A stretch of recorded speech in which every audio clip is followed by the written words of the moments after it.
out. Because I had a couple of excused absences when I went to Colorado, and it still says that I was gone. So it says my grade. What were the dates? Were it the 12 and the 14? Yes. Then I have those marked excused. I just haven't fixed it yet. Okay. So when I fix it, that'll change it. Perfect.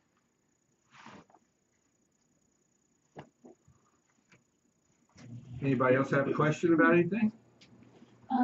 Yeah, so I'm not sure if you guys have noticed or not. I went on to the online textbook today, and it would not load on my computer, and so I contacted customer support, and they said the website's down. For today. I haven't been able to get on it since yesterday. Yeah, that's yesterday. It wasn't working either, and so I shut it off, and today I turned it back on. It still wasn't working, so I contacted So you guys know you have till next Tuesday to get everything done? Mm-hmm. I borrowed someone's book, so it's okay. Okay. Will that be good enough to have till next Tuesday to get stuff done? If that happens again, just send me an email, and I'll just extend the time for you to get your work turned in. Okay. That happens with technology. All right. So They said they would send everyone an email when the site was back up. And I just said to the rest of them, and before you got here, there is applesauce, fruit snacks, M&Ms, and a bottle of water. If you're interested, just go get up and go get some. And we're on page 367 talking about authentic portfolio and performance assessment. Okay, you're familiar with a portfolio, aren't you, because you're putting one together? Are you all putting the portfolio together? Where it shows samples of your work for various things you've done. Have you put portfolios together for teachers in the past? Did you ever have a teacher that had you make a portfolio? Did you have one in grade school? I think my sister had one. I saw hers. What do you think would happen if when the parents come in to see you for parent-teacher conferences and you had a folder with their child's name on it and you pulled it out and you could show them the way they were doing some things at the first of the year and then how much progress they've made this far along, and how when they come back at the end of the year they'll even see more progress by just having samples of their work in your portfolio? What do you think that conveys to a parent? Did you care about their child? That it does. It says that teacher really cares about my child. That teacher keeps. In fact, some parents will say, at the end of the school year, could I have this to take home to put in my child's scrapbook? And what would be your answer? Yeah. Sure. I mean, why just throw it away? Some teachers have the kids take their portfolio and look at it at the end of the school to see how much progress they've made. And then they will have them take the portfolios home and do with them as they please. And some kids just throw them away, and some kids like to keep them. So, what about authentic assessment? What is that? Have you ever done any authentic assessment? Have you ever been assessed authentically? Let's see. Have you had teaching process? Is that a class that's still required? I think it is. I don't think it. Have you had a class called teaching? Have you had speech? Not yet. Okay, did you have to give a speech in speech class? Yeah. You had to stand up in front of the whole class, and the teacher did the teacher have a little checklist? Probably. You never saw the checklist? I don't think so. They just had you give the speech, and that was the end of it? I mean, he graded it. Do you know how they graded it? I don't remember. Do you guys know what a rubric is for grading, where you have a whole list of things? So you give it to the students in advance and saying, these are the things we're going to be watching for while you're giving your speech. And we'll be putting, A or B or C or didn't do it on here, whatever. We'll be using this rubric to evaluate you when you give your speech. And none of you had that. You gave speeches. Yeah, you gave a speech, But if the teacher did it, they didn't tell you about it, did they? Well, I don't remember seeing the rubric, but he probably, I'm sure he did. You think he had some kind of checklist he was using while you were giving your speech? Yeah. So, have all of you given a speech somewhere in a class that you were graded for? Not in a class, but I did public speaking through 4-H. So, that would be authentic, and you got scored on it or rated on it. So, that would be authentic assessment, where you actually did some real thing in real life, and you were assessed for doing it. So it wouldn't be like writing a paper and getting graded on the paper. That would just be a literary exercise where I'm going to grade you on grammar and punctuation and that kind of thing. But what if I had you write an essay on some place you went in this past year? Or I have a niece. What would she be? Yeah, she'd be, if she's my sister's brother's daughter.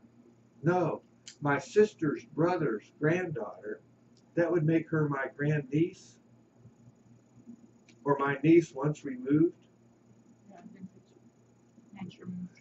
She was over at our house recently for some kind of get together. Must have been over Thanksgiving. And I said, so what's going on in school? And she goes, oh, I've got this big paper I have to write. And I said, what's it about? She said, well, that's the problem. They didn't tell me what to write it on. I just have to pick something to write on. But I have to write this. I have to write a story. I have to make up a story, like a little novel or something. And okay, now she could just sit down and make up a story from a book she's read and kind of follow the format of that book.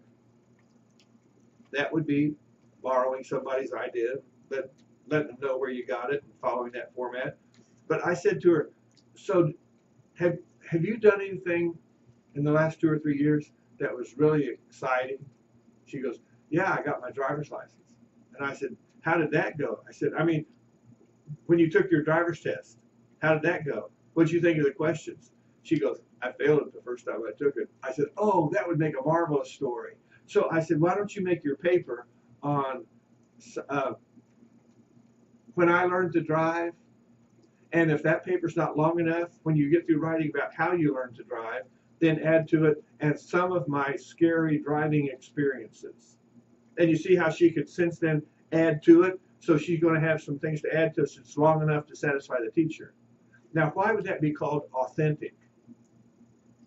Because it's something she did. Because it's something that she did in real life, and she's going to write about it. And she started talking, and while she was talking to me, she was getting kind of animated, and I put my fingers out and started going like that. You know, like all you have to do is sit down at the keyboard while you're doing this talking and just put your words up on the screen, and you've got your paper.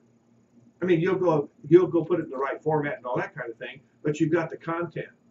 And she said, wow, that'll be fun. So here was a girl who was stressed by something, who all of a sudden now has realized that this is going to be kind of fun to do this, because it's authentic assessment. It's something that actually connects to their everyday lives. And sometimes, I mean, with real young kids, it's hard to find enough authentic stuff. I mean, I can talk about, like when I'm teaching math, I can talk about when your parents go shopping. That's authentic for the parents, but they don't necessarily do that. It gets a little close to authentic when I say, hey, let's plan a party for our class, but let's try to keep the cost down by buying stuff on sale at the grocery store. So I can walk into class. On my way to school, I pick up the ads from Price Chopper, Hy-Vee, and Aldi's. Those are the 3 stores between here and home. And bring those papers in and say, look through these papers, look for what's on sale, and let's plan a class party where we have some food to eat. And look through the papers and see if you can find some stuff that we could buy that would keep the cost down. Because once we have the party, we're going to take the total cost and divide it by the number of people in the room, and everybody's going to have to pay their share. So let's try to keep the cost low. You see what I'm doing to try to make it authentic, to make it as real to life as I can for them. Some examples they give on page 368 is science experiments. Okay, what would be an authentic science experiment that you could have a little kid do? Bring some beans into class and Grow them. and have them put them in a cup, put their name on the cup, and that little bean seed is theirs to keep someplace for it to sprout and grow. And one time I did that when I was teaching the class on teaching elementary school science. I had all the students in the science class plant a little bean seed, and it sprouted, and we put them in the window, and of course the sun shone on it, it sprouted. And some of the students had never done that in school earlier, and they said, "Wow, look at this." And I said, "Did you ever wonder that green stuff that's coming out of the ground, did you ever wonder where that comes from?" And some of them look at me and go, "No." And I've realized everybody isn't as curious as I am about stuff. But I said, "Well, would you like to know where it comes from?" And even the ones who weren't curious said, "Yeah, that would be interesting." So I just took one of my little cups. I'd planted a number of them for me to use in class. And I took one and I just pulled the little plant right out of the soil that I had and held it up. And I said, "Look at that. That little bean popped open at one end and started putting down a root. And it popped open at the other end and started putting up green stuff. And if you leave it in the cup and let it keep growing, what pops out of the soil eventually? The two halves of the bean, and they're attached to the bottom of the stem. And once the stem puts on leaves where it doesn't need the nutrients from the bean seeds kind of shrivel up and fall off, and it starts living with just what it's getting through its leaves through photosynthesis. But I had some of these along with so I could pull it out. And I pulled this out of the soil, and somebody goes, "Ah!" I go, "What?" They go, "I think you just killed the little plant, Dr. Bodine." I'm going, "Oh, I did? No, I think if after we're finished, I can put it back in there and pack some dirt around, and it'll be okay." So after class, I put some dirt around it. I packed it back in there, poured some water on it, put it back in the window. Any idea what it looked like when we came into class the next day? It got bigger.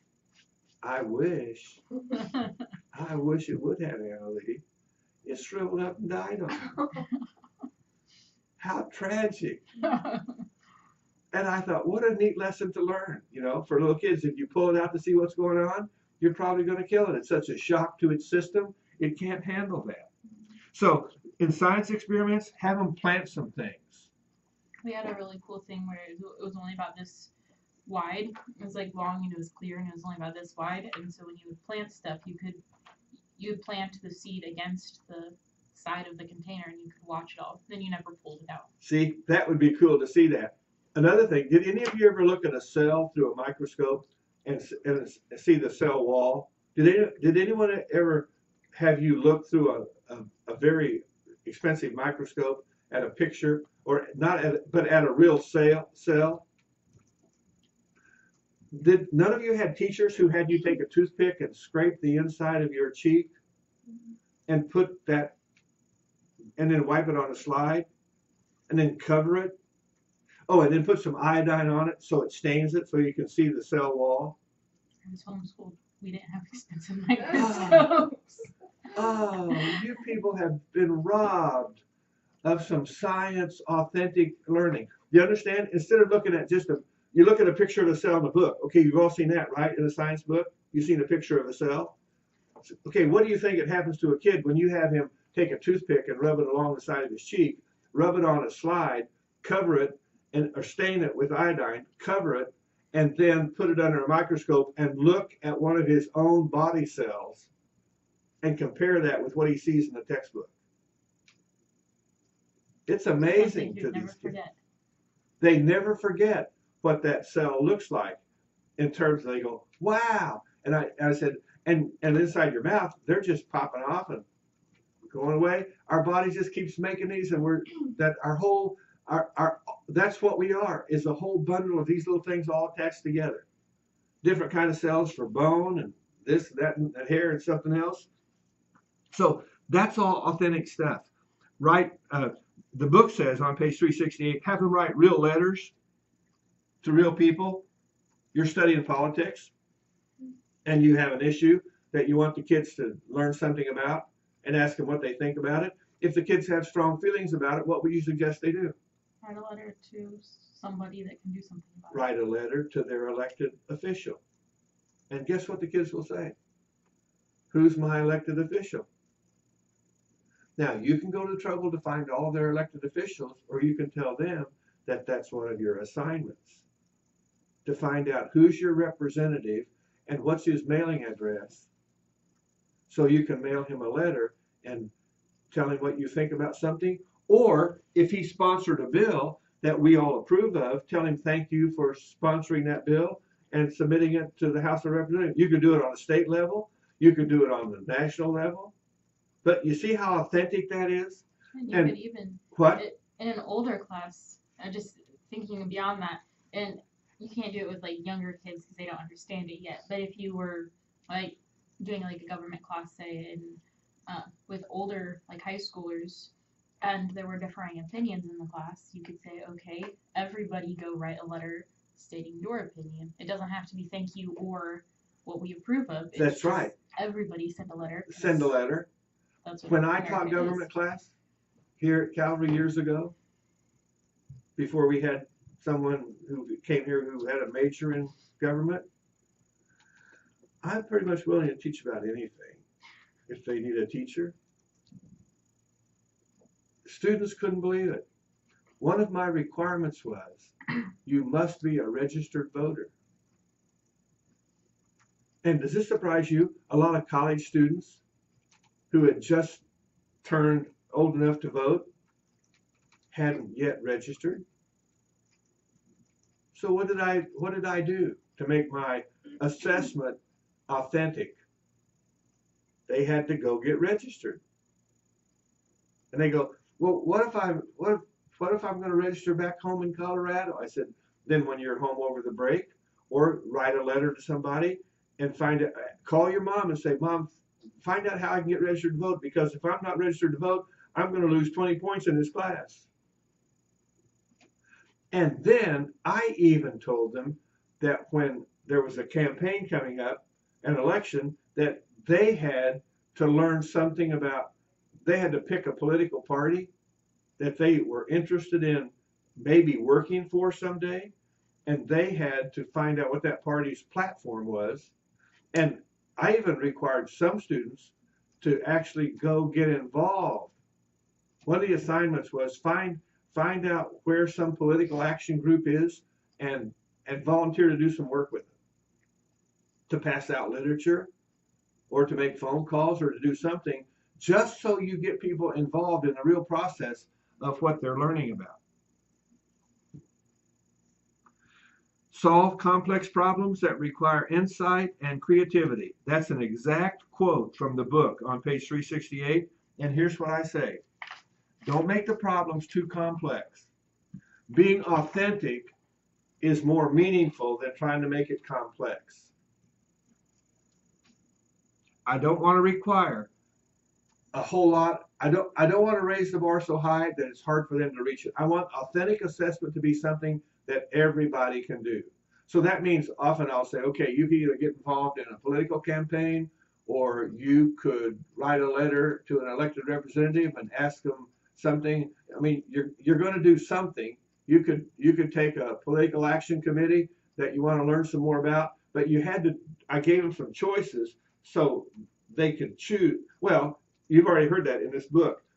If I want you to do an authentic assessment, if I give you a choice of one of these three things and you get to choose, you're not going to grumble as much about it as if I only tell everybody to do the same thing. Now, I did tell them all to get registered to vote, but when it came to the other kinds of political involvement, I gave them a range of things to do, and then I said, and if you want to do something that's not on this list, just tell me what you want to do, and I'll probably approve it.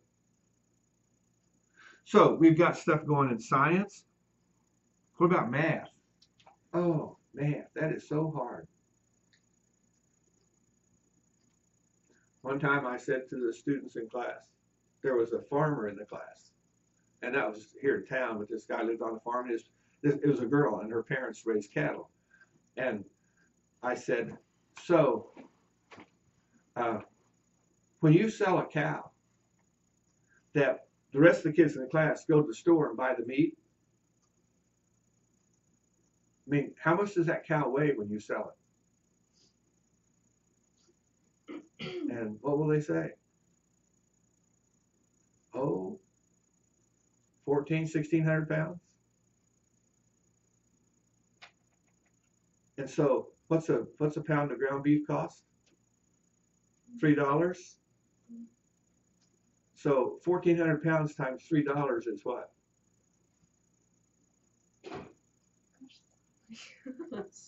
$5,200. So you mean to say, Margaret, that when your father hauls some cattle to the market, he gets $5,000 for each one of them? No. No wonder meat costs so much, the kids say. And Margaret goes, my dad does not get $5,000 for each one that he sells. Well, how does he get? I don't know. I said, well, go find out. I mean, let's just do a little real, let's do some authentic math by thinking, here's what it costs to raise a cow, and here's to feed them, get them ready for market. Then you put them in a truck and drive them to the market and sell them. And then once you sell it, somebody buys it and then butchers it and cuts it up in packages and puts it in the store and sells it. And that's just a hamburger. The steak and the prime rib on that thing, what? The prime rib will cost you $15 or $16 a pound. And Margaret said, well, there's no way we get that kind of money for that beef when it's just, when we unload it from our truck. And I said, well, find out.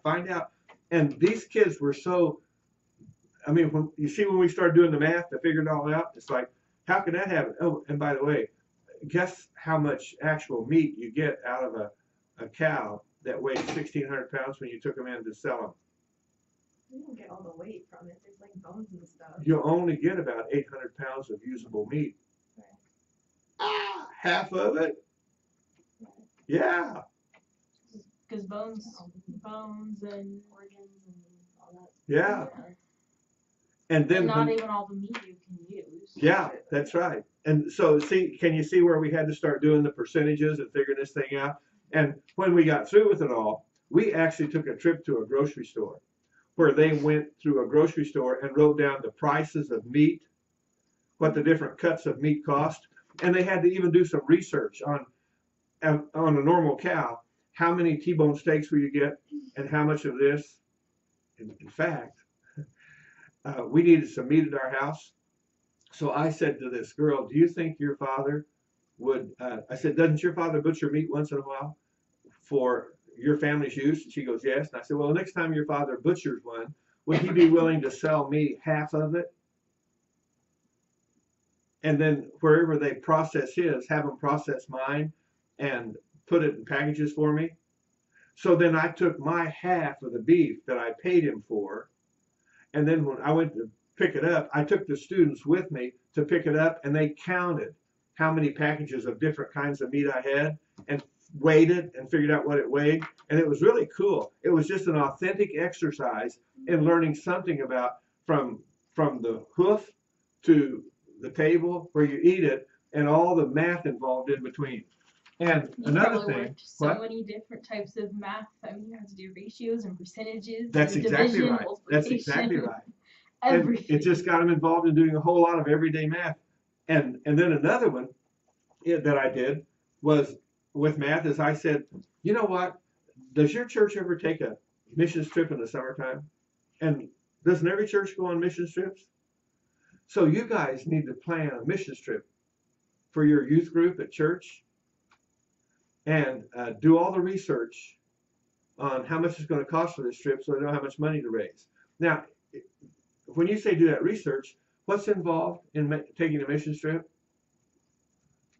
the Plane tickets, plane tickets, the places to stay, places to work. the places to work, all that's involved. All that's involved in doing that. They just had to put it all together and plan the trip and show me the math. Show me the math, I would say. I want to see the math you're doing. So you can take a lot of real life things and give them to young people. Even when we were in school, okay, I took some junior high kids and I said, so I brought with me today a catalog that shows a whole bunch of homes and pictures in here that homes are for sale here in Peoria, Illinois. And I said, I'm just going to tear this catalog apart. You should see the look on people's faces. Like, okay, for example, when I taught government, I said, let's do a survey in Belton and see what people in Belton think about some issue. Let's do a telephone survey. And so I took a Belton telephone book and I counted how many people in the class, and I think there were like 35 or something. So I took the Belton telephone book and tore it up into 35 sections.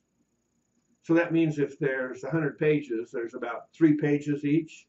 So I tore 3 pages off and gave it to everybody. You should have seen the look on people's faces when they said, Dr. Bonan, you're destroying this phone book. I said, yeah. I said, because we're not going to need it anymore after this. But each of you need to pick, there's 3 pages here. So you just randomly pick 3 names off of each page. That'll be 10 people. And call them and ask them what they think about this issue we're discussing in class. And we actually did a survey of Belton to see what kind of responses we got to questions about some issue that was being discussed in politics. And then they brought it all together. Well, okay, can you see where I could take this realty book, tear it apart in pieces and say, look at a home, find a home that you'd like to live in when you grow up. Now, what do most junior high kids do when they look at homes? This is a pretty color. This has white towers. That's what I do. They pick houses over in Loch Lloyd where none of them are ever going to live. I mean, don't they? No. And I said, what would it cost to buy that house? They had no idea. And they say, well, it says they want $3 million for it. Well, let's see. If you got a bank that trusted you and would loan you the whole $3 million, what would be the interest rate you'd have to pay to buy the house? And so I said, check with the bank to see what they charge for home mortgages. And if it's 6%, let's say 5%, make it easy to figure. So you buy a $3 million house. What's 5% of $3 million? What's 5% of $300?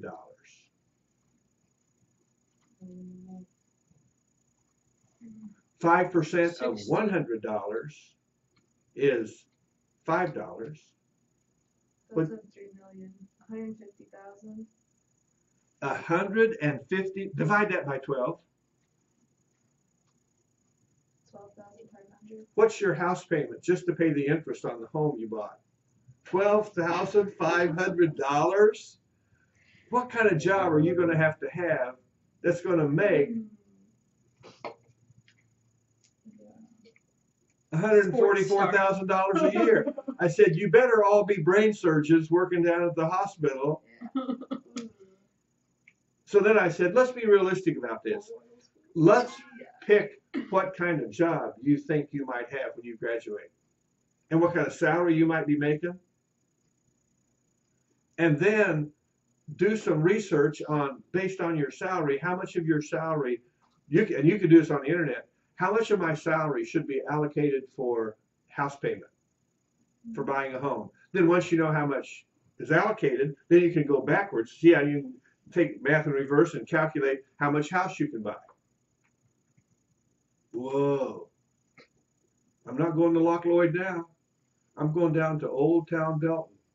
You know those tiny little houses that they built in the early 1900s? I'm going to look for one of those on sale. No, not on Main Street, because for some reason they want too much for those. I'll pick one that's a couple of roads off of Main Street that I can buy at a reasonable price, and that's where I'll live. And it's just amazing how people talk about, I'd like to do this on a vacation. What would that cost you? So there's a lot of authentic things you can do with math. And it doesn't have to be a complex problem. To me, it's just something that relates to real life that gives them exercise using math skills. Okay, we've already talked about a portfolio. Page 370 talks about performance assessments, where the student actually demonstrates the knowledge or skill in real life. Now, you said, Annalie, that you did some speaking in 4-H. Were any of you in any kind of club? You'd go off to 4-H contests or meetings, and you would do things, and they'd give you ribbons for it? I got third place at state. For doing what? Giving a technology-assisted speech on sensory processing disorder.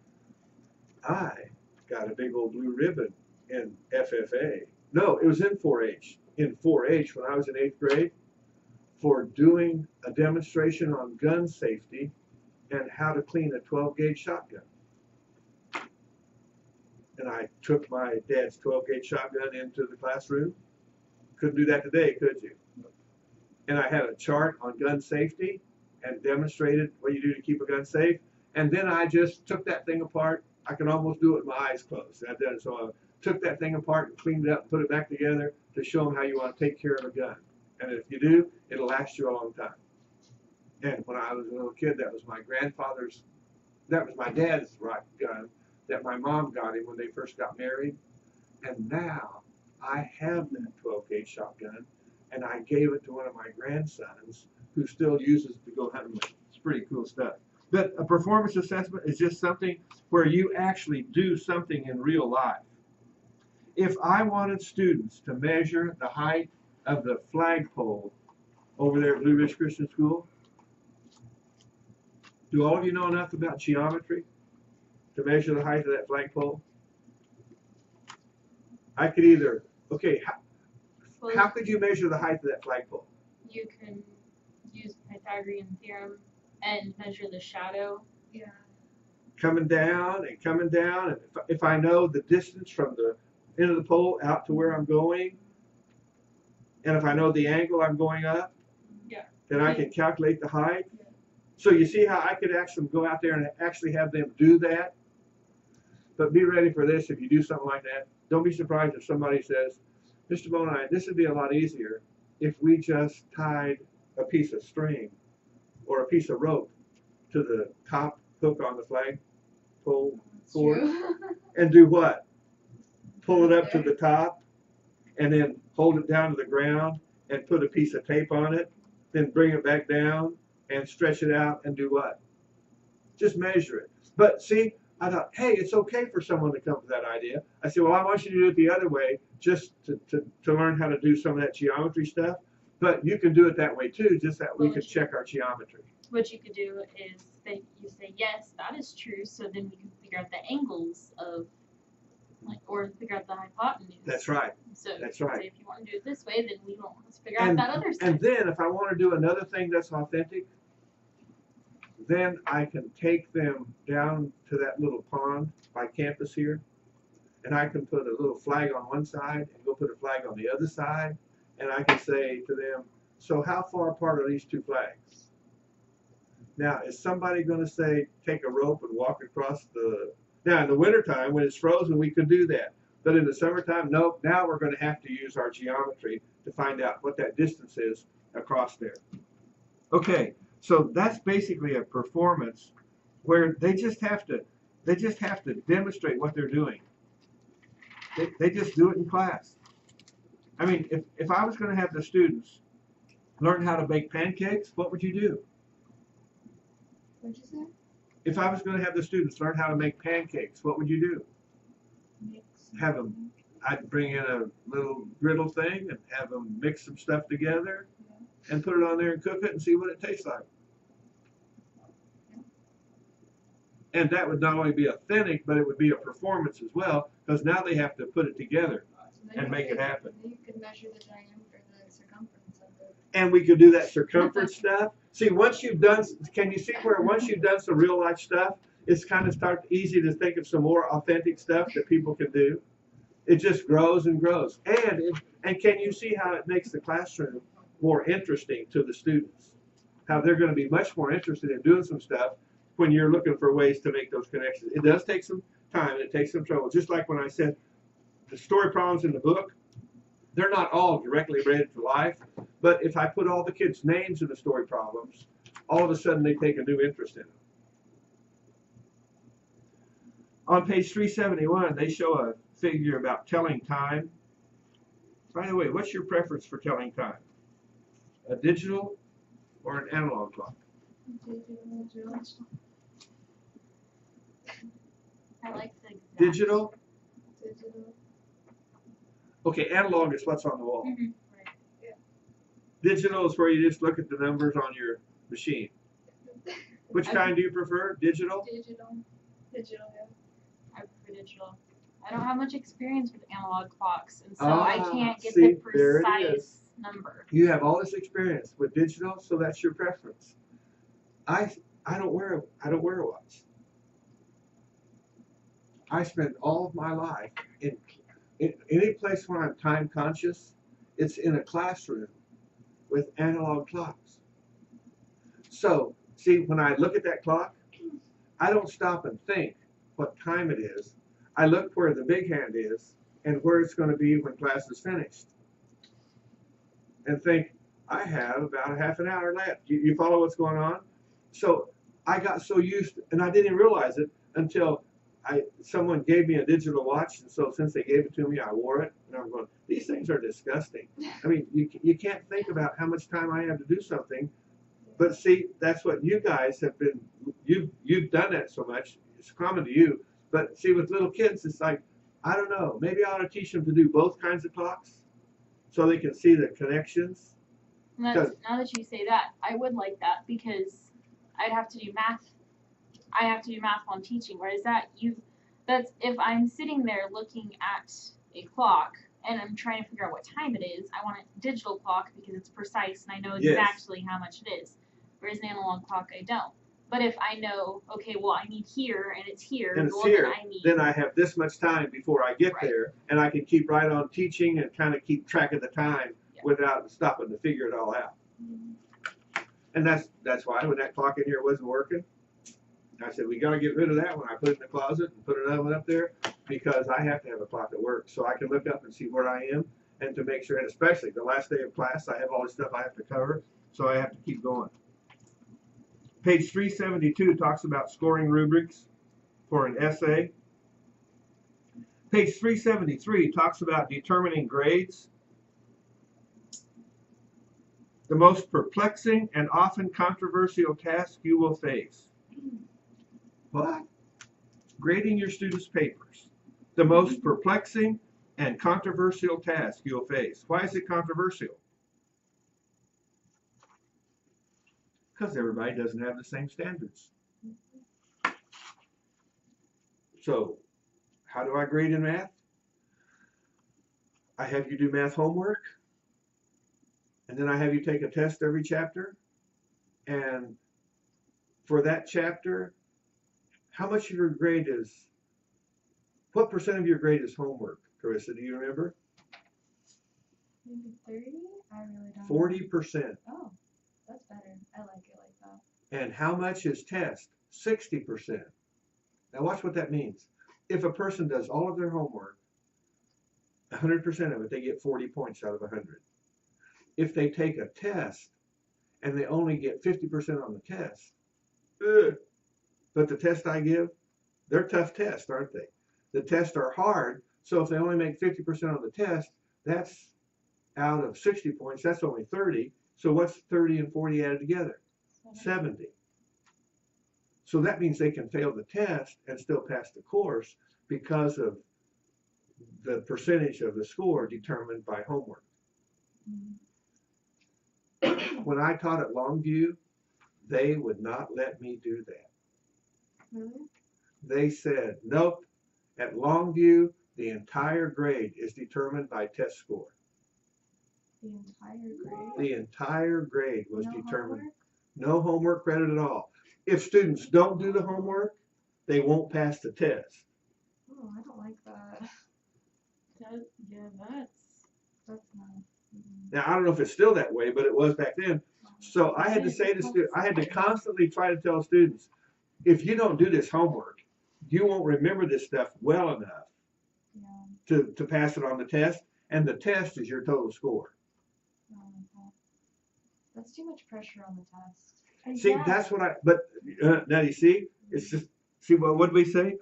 What did they say this was? The often most controversial task? Yeah. And then, after I give you a test in math, today, since it's the last day, I gave the test back, and everybody looked at what they missed and figured out what they did wrong and corrected it and turned it back in, and I give them another grade on their corrected test. Now I don't have to think about it for a week what I got. I just know right away. This is what I got, and I'm okay with that. And you say, hey, and I feel good about where I am in the class. Yeah. What's going to happen? Exactly. And somebody says, you do what? You let them take the test over? I said, well, they don't take the test over. They use their book to figure out what they missed. And guess what I say to them? If you don't understand why you missed a problem, stay after class and I'll show you how to work it. And what that really boils down to, is this fair to say this, Carissa? What that really boils down to is that I work some of the problems for some of the people. And some teachers might not think that's fair, or students. I know a whole bunch of people who don't think that's fair. So why do I do it? Am I just being a rebel? Because you want them to learn, not just get it right. Okay, now see, because you're in the class, when you take a test and then you missed one and you look at what you missed and you go back and look at the work you did, you discover, oh, I can't believe I did that. And it makes a lasting impression on your long-term memory in terms of math. You're more likely to remember it if you correct your own mistakes. That's right. That's exactly right. Where you see what you did wrong. That's my Yeah. science teacher. She wouldn't correct the problems for us, but if we took a test and then later at home we realized what we did wrong, we could come back the next week and say, I remember the answer to this question. Can I correct this question? And she would usually give us almost full points for that question if we remembered the answer. Because you went to all the trouble to go back and review it and learn it. Now, and they understand all these practices are controversial. And some people think that's not fair, that's not fair. And other people will say, well, that's way too much work. I mean, you'll just hear all kinds of, and everybody's all over the place. You say, you know what? You're going to have to chart your own course in how you're going to grade in math or how you're going to grade in any subject. In fact, when I have students in their, this would be another sample of authentic, when I have students in my, this is my psychology class, where I have you write your pilgrimage to wholeness. None of you have had that class with me? Well, in psychology, a pilgrimage to wholeness paper, where you tell the story of your life and how you got to be where you are today, both intellectually, socially, spiritually, emotionally, and you just tell the story of all the influences in your life up to this point. Now, when I grade that paper, other papers, I'll be pretty particular about sentence structure and all that kind of thing. When you sit down, I've had students in the past when they had to be turned in, okay, now we do it on the internet, or on Canvas, but in the past when you had to turn them in, students would walk up to me. This is what started me doing this. They would walk up and they go, here, Dr. Bonai, here's my pilgrimage paper. Be gentle with it. You know, because it's like, because can you see what you're doing? You're just telling the story of your life. And that's pretty personal. So since they're doing something so personal, I'm not going to give them any grief on how they write their sentences. Because they're telling their story and they're doing it their way. Now, would I get some grief from English teachers? Oh yeah. Oh, boy, can you see how English teachers would say, no way, you can't do that. Now, I have another paper where I'm very particular about, okay? So they can't do that with everything. And some students get that confused. They say, well, he accepts anything on this paper, then on this one, he doesn't give me any credit for it because I didn't punctuate my sentences right and didn't put quotes in there and all that kind of thing. He's like, yeah, there are two different kinds of papers. And that in itself can lead to some confusion on the student's part. But that's what it means by it's simply, it's perplexing and it's controversial. But hopefully what you're picking up from this conversation is that you want your approach to grading to be, I mean, if all this stuff he said about assessment, I want the assessment to be useful and helpful to both the students and to me and to the parents and all the way around. So you just have to think this stuff through. Now, on page 374, it talks about A, B, C, D, E. So is that the kind of grade scale you grew up with? A, B, C, D, E? An E? You mean that? That was in the textbook on page 374. Never had an E before. I thought it was a misprint. I have. Yeah. Yeah, because didn't we all grow up with A, B, C, D It says A, B, C, D, F. in your book? Oh, maybe it's a misprint. What, page 374? It says Well, F. how come I saw an E in there? Does my book have an E in it? Like halfway down the page. 374. Yeah. Let's see. Oh, Oh, At top the of the top page. it says. Top of the page. Ah, top of the So page. that's the difference. Absolute grading standards is Yeah. has F. A, B, C, D, E. And then down in the middle of the page, it goes A, B, C, D, F. And then it puts percentages by them. Look at those. So the top one, the top one has words next to it. So A is superior work, whereas A in the middle is 90 to 100%. So if you did superior or exceptional work, then you got an A. If you only did competent work, you got a C. Whoa, who grades like that anymore? You understand? You see why this is controversial stuff that's going on? And then look at the percentages down. Yeah, I mean, look at those words that are used. By A is superior, B is very good, C is competent, and D is minimum passing. So if you're just doing the bare minimum, you get a D. So, and then when you look at the numbers by the one in the middle of the page, 90 to 100 is an A.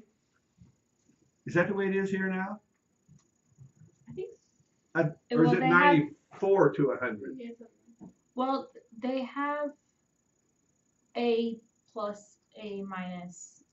That confuses me because they have the A, B, C, D, F, but then there also some people do like A technically is from like 90 to 100, but it's like A minus is like 90 to 93. A is like.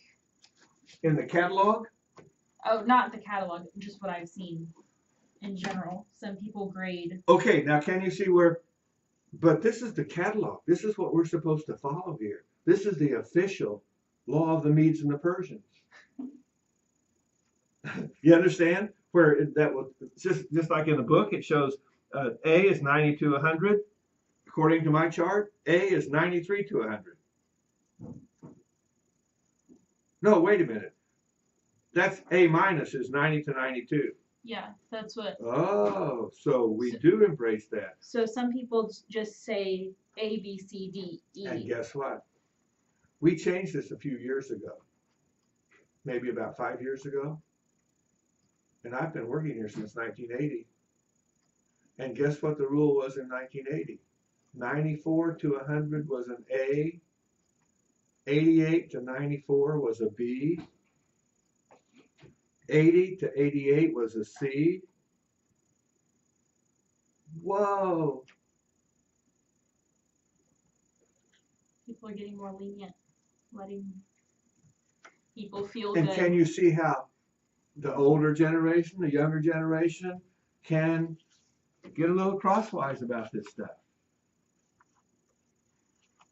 By the way, just to tell you, if the grade scale changes officially here at Calvary, and I think it's too lenient, then all I could do is in math, see, if I think this grading scale is too generous, then just like in my math class, 40% is homework and 60% is exam score, I can change it to make it 30% homework and 70% exam score.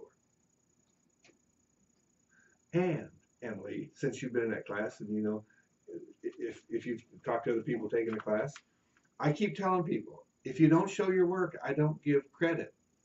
And then, so people don't show their work, but they put used a computer, used a calculator. It's like, yeah, but how do I know?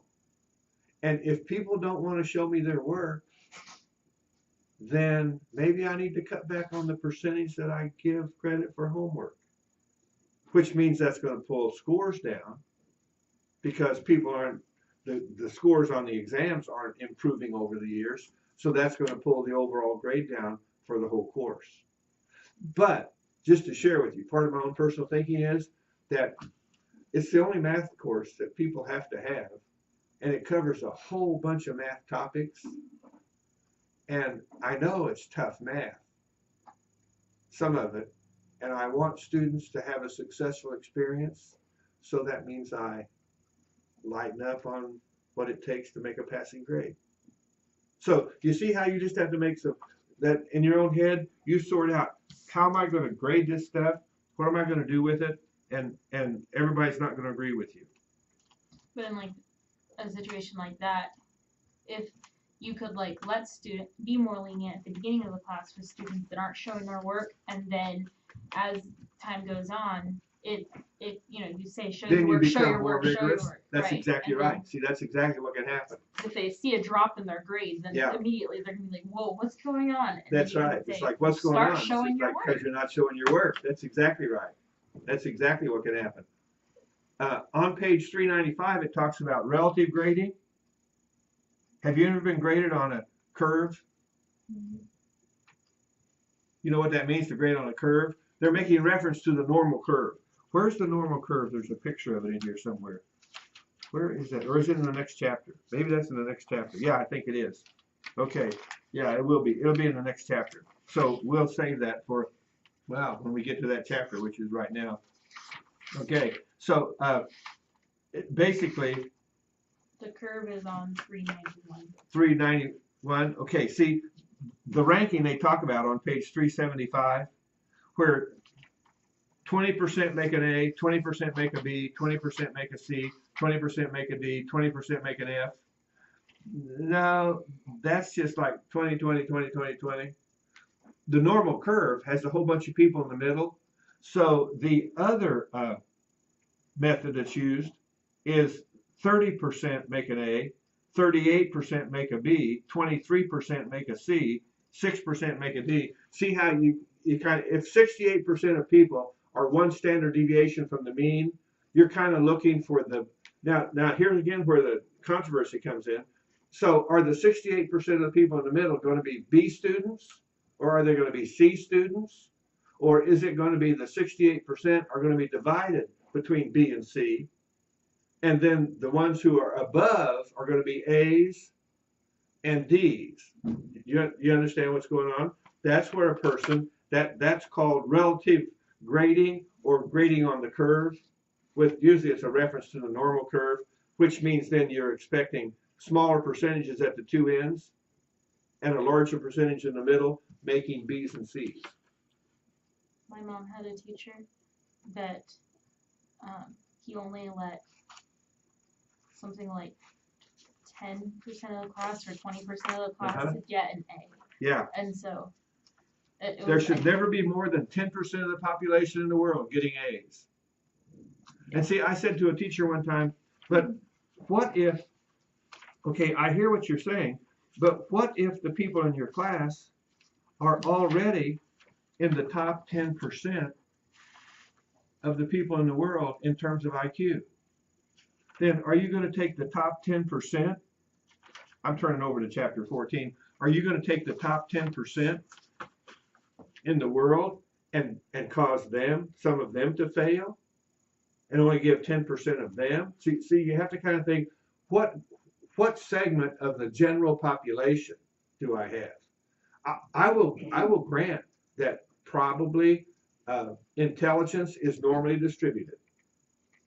But then who has representatives from the whole population in each classroom they teach? No.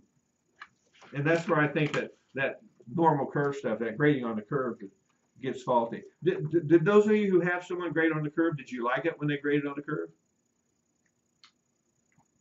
Never. Was it fun? Was it fun to know that only a few of us in math made A's and everybody else made poor grades? A lot of the time, I was the one that they grade up to. So like, I usually got the 100, and Yeah. so I everyone was- else liked it. But I'm like, I don't know. And so, I was and did the always teacher let people know that? Sometimes, yeah. Okay, now see, and once the teacher tells them that Carissa sets the curve in here, what do your friends say to you at lunch? They all wanted to know how I did it, but And I then just when like, I just they said found out they did weren't it. that smart, it's like, did anyone say, Carissa, lower the bar a Yeah, they little did. bit A lot. so some of us can jump over it? Yeah. Yeah, it's like, well, I mean, that would be dishonest for me to go in there and miss problems just to lower the bar. Yeah. Well, don't make it so tough on us. And see, that's where, if you're going to do it that way, don't talk to the kids about it. Just simply take that one person and use them for your criterion for how you're going to set the bar. Just don't tell people that that's who you're using. But you figured out that she's using me. I mean, there weren't a lot of kids in my class. It was like my graduating class was 12, so like. So you know that It's they were not using, hard the to figure teacher was using you to Yeah. set the bar. Yeah. Yeah. Okay, chapter 14 talks about standardized tests. What is a standardized test? Well, this book talks about how they put them together. It's a complicated process, but what standardized test have you taken? Have any of you taken the SAT? Or did you take the ACT? Have you ever taken any other standardized test? I took a Yeah. standardized test when we lived in California, whether you were homeschooled or not, you had to take a standardized test every year. So I remember taking that, but What was it called? The California? I don't remember what it was called. Have anyone taken the Iowa test of basic skills? Yeah, I've taken the Iowa basic. I used to always wonder, we don't live in Iowa. Yeah, me too. Why are we using an Iowa test of basic skills? Is this what all the Iowa farmers up there have to know? Why is it called the Iowa test of basic skills? Does this surprise you? It was developed in Iowa. Why do you think it's called the Stanford Achievement Test? It's Stanford University. Oh, that's how they named this stuff. But basically, it's called standardized because they give it nationwide to thousands of students and then collect the data and do some analysis on how students at certain ages and at certain grade levels perform on the test.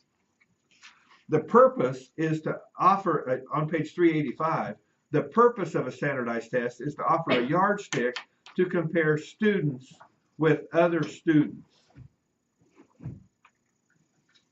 It's often used to select students for placement in specific programs, college admissions, gifted programs, special ed, reading groups, prerequisites for certain courses, for graduation, for entry into certain occupations, for teacher certification, for diagnosing learning problems, identifying deficits that need to be remediated.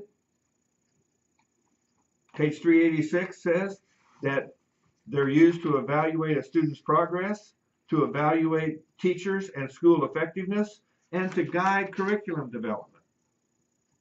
And by the way, when you go someplace to teach, if you teach the curriculum that you're given, and then all of your students take the achievement test at the end of the year, whatever it is, and the principal says to you, well, all of your students failed this section of the test. And you say, what section of the test?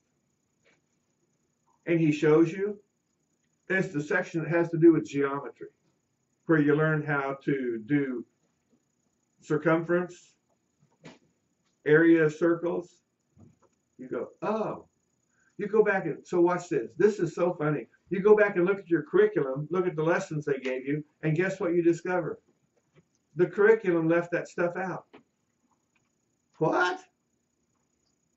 For some reason, the people who put that together. So do you see how you have to look at the test that's going to be used for your children that they have to measure up to at the end of the year, and then look at your curriculum to make sure all of those topics are being adequately covered in your school. And if there's a certain section where you cover it, but they're still not doing well, that means it's not being covered thoroughly enough. And you need to go back and minimize something else and maximize more of that. Have you ever taken an aptitude test? I believe so, but I don't. Those are standardized tests. Page 388 talks about achievement tests, the Iowa test of basic skills, the Stanford achievement test. Page 390 talks about percentiles. So if you set the curve in your school, Carissa, then that means you are always up there on achievement tests in the 99 percentile. Or at least in the 90 percentile and higher. Yeah. So what does that mean?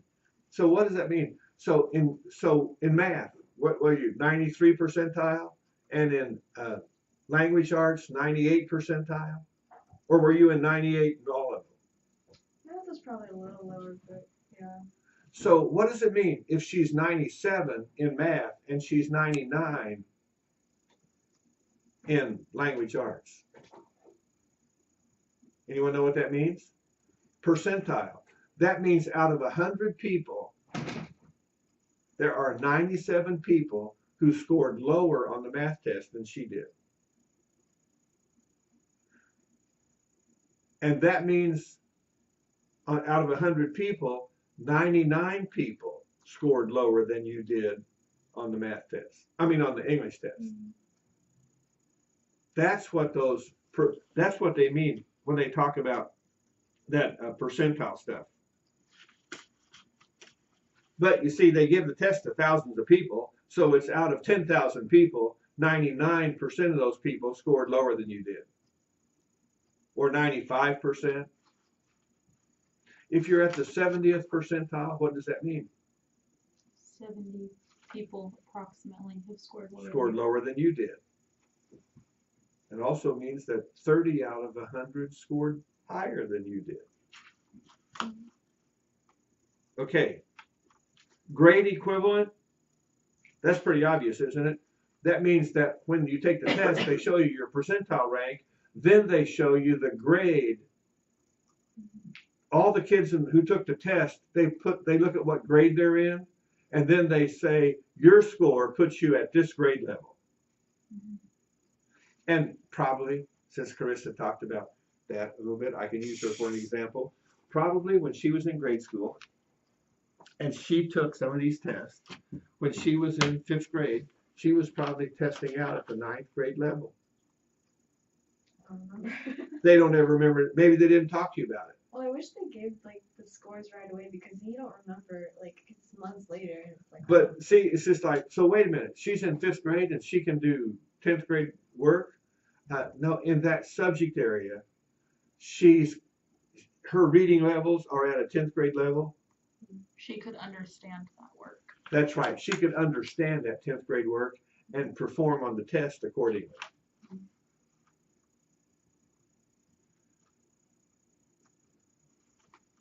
Standard scores describe test results according to their position on the normal curve. What page was that normal curve on? 491. Or sorry, 391. So let's look over there at that normal curve so you can see what they're talking about. And here's what they mean. Standard scores, like you see these scores here, it goes 50 is the mean, and then 45, 40, 35. So what's the standard deviation? Oh, and then 50 is the mean, and 55, 60, and 65. So the scores range from 35 to 65.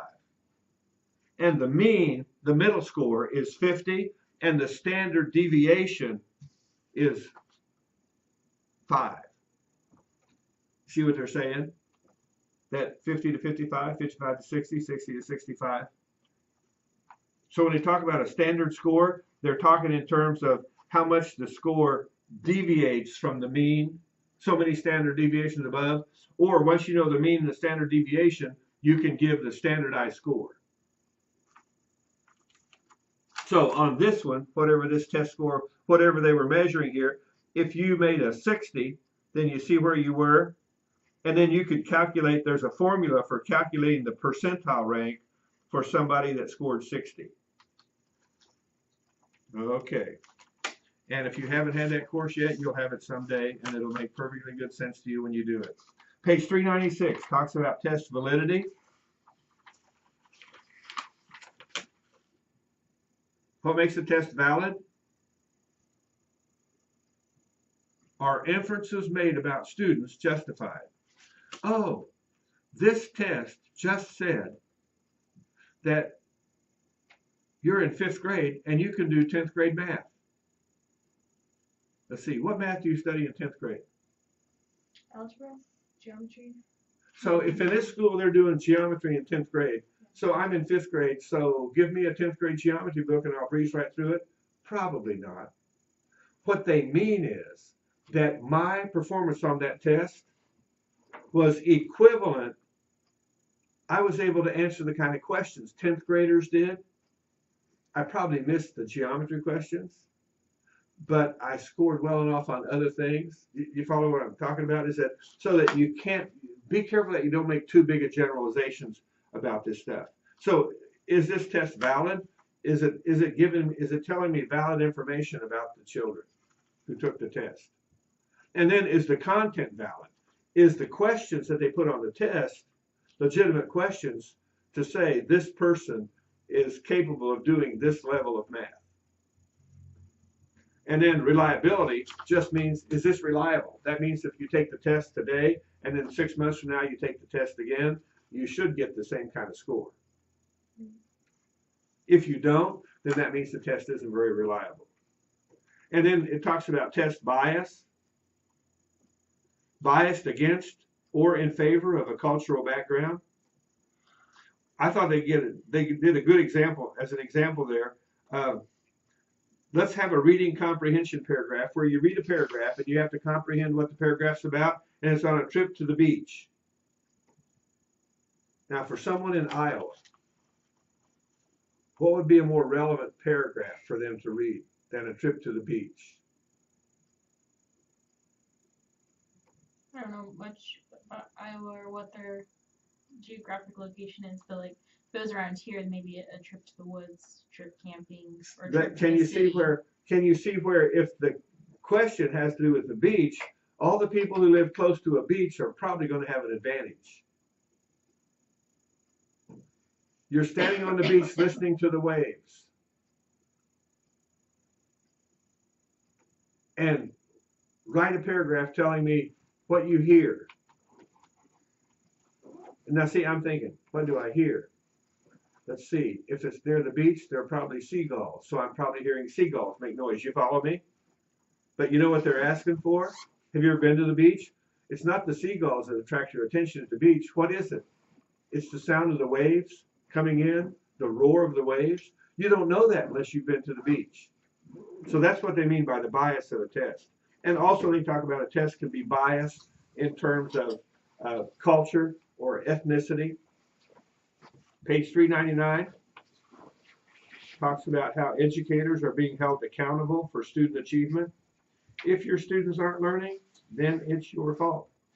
I said one time to a guy, well, it is my fault, but partly it's your fault. He goes, why? I said, because I could do some things to make these kids learn, but you wouldn't approve of it. And then he said, like what? I said, well, for example, when I was in school, if you were told to be writing something and the teacher walked by and you weren't writing, she carried a ruler. Any idea what she did with that ruler? Smack your hand. She smacked the back of your hand for not writing. And I'm here to tell you that when she smacked the back of your hand once or twice, you kept busy the whole time you're supposed to be writing. He goes, oh, I see what you're saying. So, see, it's like, yeah, it's my fault, but just remember, sometimes society we live in has tied our hands. Now, I'm not saying I want to go back to smacking kids with a ruler. I don't want to go back to that, but was that effective? Yes, it was. So we have to figure out other things but just understand that teachers are held accountable for this stuff. But in some cases, that's not fair with that whole thing of not every classroom gets the full set of kids. That's like exactly in right. California, we lived in a poor district, and so they were constantly having to restructure the schools, and like every 3 years they restructured the entire school system because our schools weren't performing adequately, and so they still wanted the funding. Yeah. And so it messed everything up constantly. So And it was constantly, in fact, that's talked about on page 401, federal government accountability. Okay, now the textbook talks about federal government accountability programs. I put in brackets next to that, federal government funding programs. Now, they are doing things to try to hold schools accountable, but nobody pays attention unless they say, we'll also give you money for doing this. So what's happened is our federal government programs have become a funding thing more than an accountability. I mean, the people in the government would say, no, that's not true. We fund them so they'll be accountable. But people are trying to be accountable so they can get the funds. And in the process of doing that, sometimes they really mess things up. Yeah. And that funding stuff is just amazing. It talks in a book on page 412 about the Common Core school standards, Common Core state standards.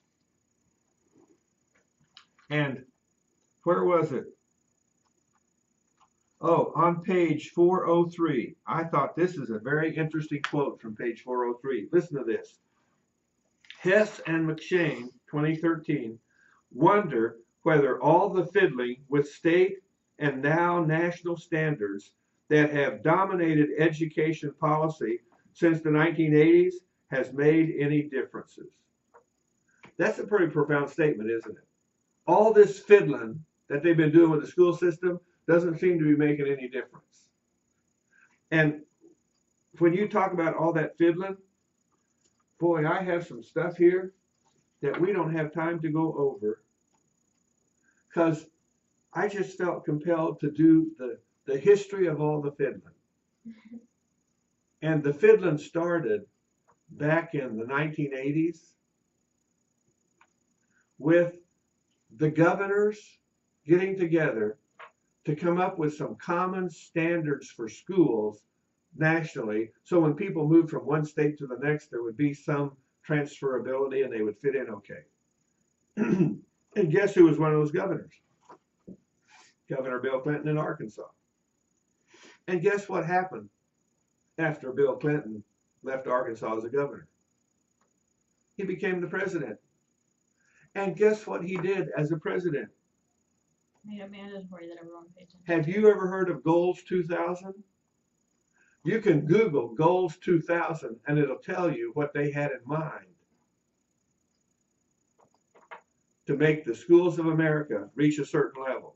Well, they didn't get there. But does anyone know who Bill Clinton replaced when he became president? George H.W. Bush, the one that just died. And did you know George H.W. Bush was a one-term president? Bill Clinton robbed him of his second term. Any idea what that did to, okay, and then Bill Clinton comes along with Goals 2000.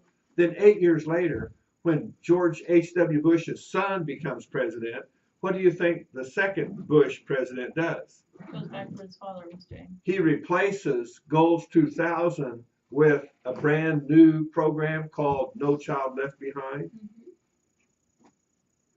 And what do you think all the liberals said about his program, No Child Left Behind? So you can research No Child Left Behind, and then you can research, yeah, and you can research the Common Core stuff. And it's pretty obvious that this stuff becomes very political, doesn't it? Oh yeah, very quickly. Thank you, Dr. Bonine. Hey, you guys have a good day. This has been fun for me.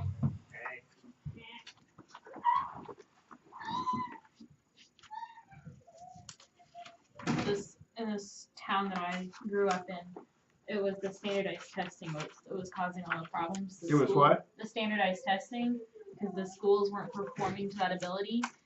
And so there was some law in California that, like, if you were a new school, you didn't have to be at that level for something like 4 years or 3 Yeah. years or something like that. And so